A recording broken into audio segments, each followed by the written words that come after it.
আসসালামু আলাইকুম প্রিয় বন্ধুদের পক্ষ হতে সবাইকে স্বাগত।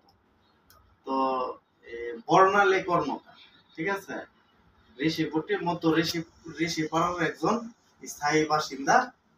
ওনারা দীর্ঘদিন যাবৎ আমাদের এই গৃহবন্ধন সমবায় সমিতির সাথে অন্তর্ভুক্ত। তারা পূজা উপলক্ষে নিয়মিত সঞ্চয় প্রদান করে গেছে। এখন পূজা উপলক্ষে যেহেতু সামনে পূজা, এই ক্ষেত্রে তাদের একটু ঋণের সহায়তার প্রয়োজন। তখন গৃহবন্ধন তাদের পাশে সক্রিয়ভাবে দাঁড়ানো আছে। তো আপনারা এই গৃহবন্ধন থেকে কি উপকৃত হয়েছেন?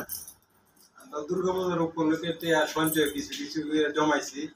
জমানোর পর থেকে আমরা আবেদন জানাইছি কিছু টাকা পয়সা জমা। আমরা দুর্গাপূজার সময় মার্কেটের অনেক বছর একটা বছর এটা লেগে আমরা এমনকি গৃহবন্ধুর সাথে আপনারা সন্তুষ্ট? সন্তুষ্ট। আচ্ছা, সবাই দুর্গাপূজার শুভেচ্ছা দিন। দুর্গাপূজার শুভেচ্ছা।